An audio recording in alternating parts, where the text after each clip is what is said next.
My parents would often talk about our life here was rich, so rich we didn't need any money, so rich that we didn't have hunger or disease, so rich that we didn't have to beg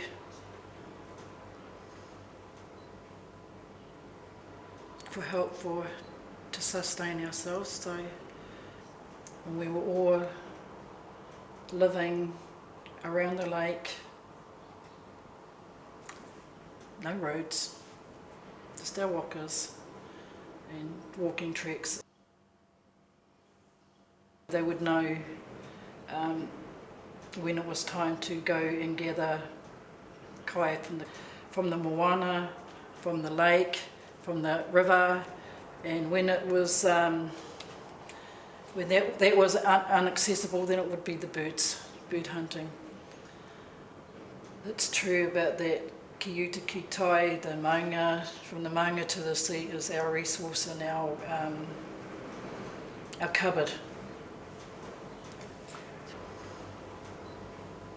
Mahia and my father and his family, they were one with the lake. You couldn't separate them. That was home.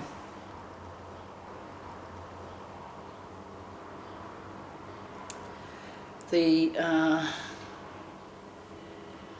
times I can remember going out with my father, that was even duck shooting off that out there, and just seeing the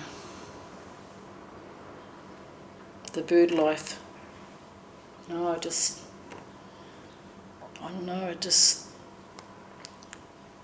I never knew our lake was like this until maybe 25 years ago. Then I realised, shit, we aren't the pristine waterways with all our native species of fish and all our native birds and all these other exotic birds that come to feed in there. How that disappeared. And like in such a short space of time. And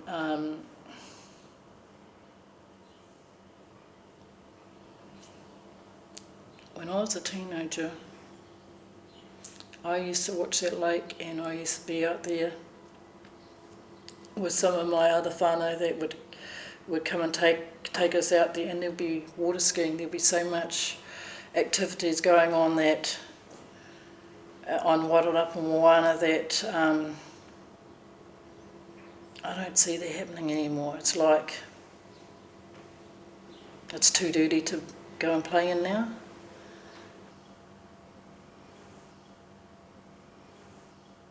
We're starting to work with the farmers because they're aware that their ecosystems out there and you say it, ecosystems that just don't work together, and it's getting those ecosystems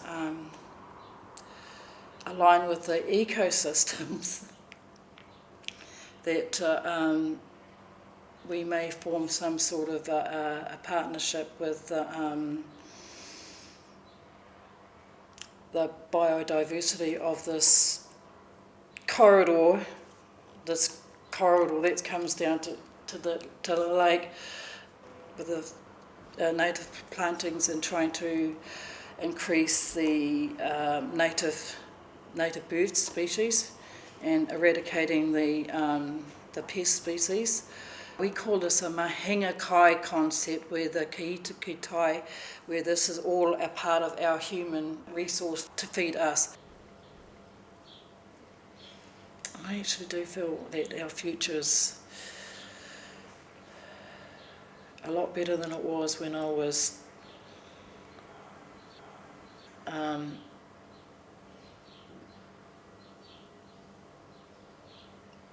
15 years ago even, because there wasn't even a conversation.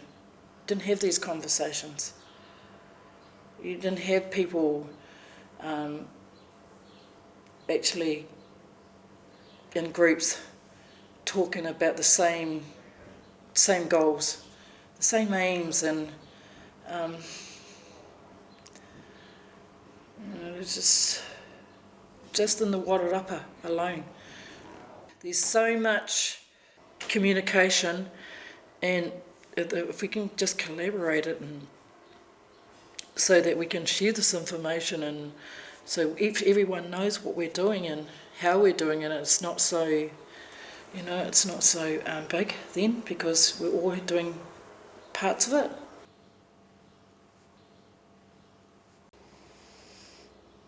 Once I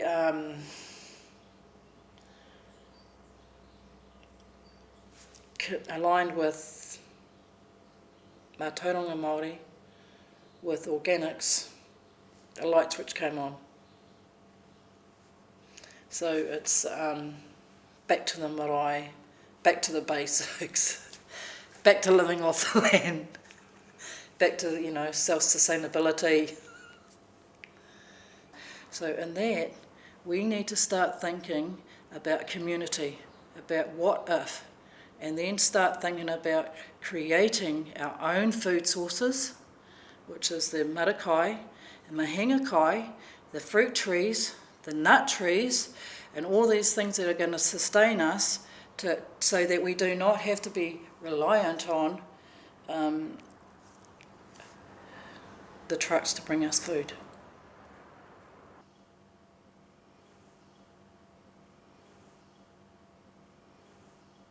It's their well-being, mauri ora, energy, life. How important is that?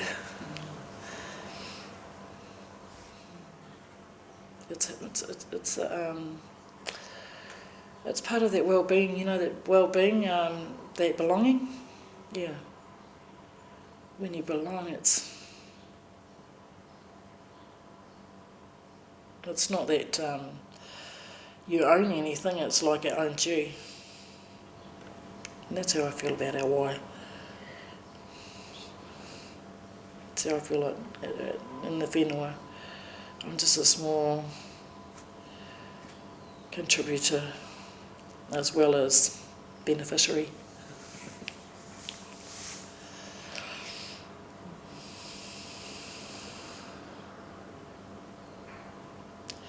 The